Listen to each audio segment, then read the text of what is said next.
Hello aspirants, welcome back to another study blog. তো দেখো finally টেবিলটা আজকে ঘরে নিয়ে এসেছি। তো চলো প্রথমে টেবিলটা একটু গুছিয়ে নিই। তো সকালে যে রুটিনটা ছিল আমার ইংরেজি, সেটা আমার কমপ্লিট। তারপরে এই টেবিলটা ঘরে নিয়ে আসলাম, যেহেতু অনেক দিন থেকেই ভাবছিলাম আনবো কিন্তু আনা হচ্ছিল না। তো ফাইনালি আজকে নিয়ে এলাম। পড়ার জায়গাটা যদি একটু সুন্দরভাবে গুছিয়ে নেওয়া যায় তাহলে কিন্তু পড়তেও ভালো লাগে। তো আজকের ভিডিওটা এখান থেকেই শুরু করছি। তোমরা শেষ অবধি দেখতে থাকো, আশা করছি অনেক ভালো লাগবে।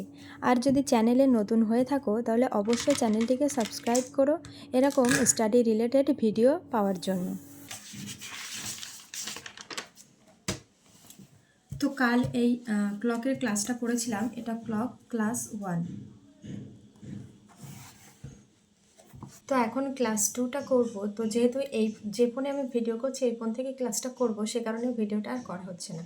তো চলো ক্লাস 2টা সেরে নিই, তারপর দেখা হবে।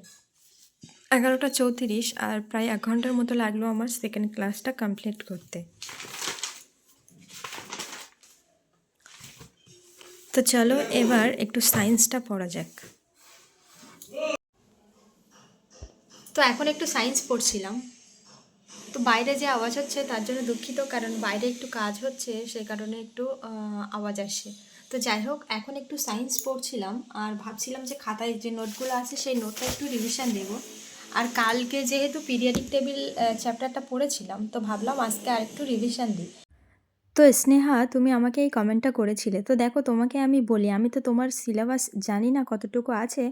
তো আমি এখানে বলবো, তোমার পরীক্ষা যদি খুব তাড়াতাড়ি থাকে তাহলে তুমি চেষ্টা করো যেসব ইম্পর্ট্যান্ট চ্যাপ্টারগুলো আছে সেগুলো কমপ্লিট করতে। তাহলে দেখবে অনেকটাই তোমার কমপ্লিট হয়ে যাবে। আর এক্সামের যে কয়টা দিন বাকি আছে একটু চেষ্টা করো টাইম দিয়ে পড়ার। তাহলে দেখবে রেজাল্ট যখন তোমার ভালো হবে তোমার নিজেরই ভালো লাগবে।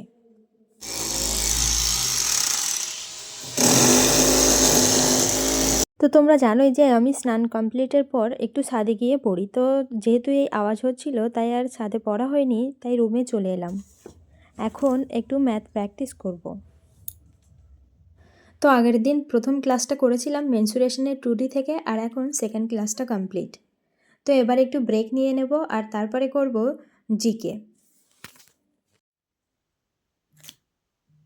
আর এখন একটু ব্রেক নিয়ে চলে এলাম। তো টু ডু লিস্টের এখনও জিকে আর জিএস পার্টটা বাকি আছে। তো প্রথমে একটু জিকে পড়বো, তারপর থাকবে পলিটিটা আজকে রিভিশন দেবো, দেখি কতদূর কমপ্লিট করতে পারি।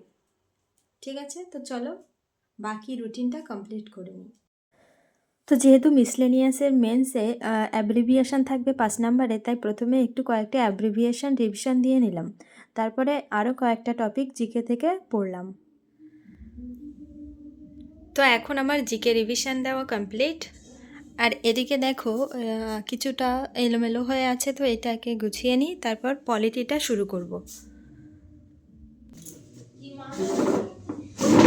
আস্তে। Hello guys. আমরা ভিডিওতে চ্যালেঞ্জ করছি। তো অনেকে আমায় প্রশ্ন করো যে সংসারের কাজবাজ কি তোমায় করতে হয় না। তো দেখো আমায় খুব একটা কাজবাজ করতে হয় না, আর আমার যেটুকু কাজবাজ থাকে তো আমি এই পড়ার ফাঁকে ফাঁকে যে ব্রেক নিই সেখানে সেই কাজগুলো কমপ্লিট করে নিই। 7টা 57।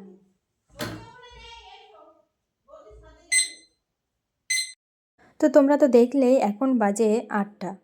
তো এবার পলিটিটা রিভিশন দেব। তো তোমরা যারা নতুন প্রিপারেশান নিচ্ছ আর ভাবছো যে জিএস পার্টটা কোনটা আগে পড়বে, যে হিস্ট্রি, জিওগ্রাফি, পলিটি, নানা সাবজেক্টগুলো আছে তার ভিতরে কোনটা আগে পড়বে, তো তোমরা এমনভাবে করতে পারো যে যেটা তোমাদের ইন্টারেস্ট আছে সেটা দিয়ে শুরু করতে পারো, তাহলে পড়তেও ভালো লাগবে। আর এছাড়া পলিটি এমন একটা সাবজেক্ট যে যেটা থেকে কিন্তু ভালো স্কোর করা যায়, তাই পলিটি দিয়েও কিন্তু তোমরা শুরু করতে পারো। তো চলো আজকের ভিডিওটা এই অবধি থাকছে। আর এই ভিডিওটা যদি তোমাদের একটু ইউজফুল বলে মনে হয় তাহলে অবশ্যই চ্যানেলটিকে সাবস্ক্রাইব করো। তো দেখা হবে অন্য একটি স্টাডি ব্লগে।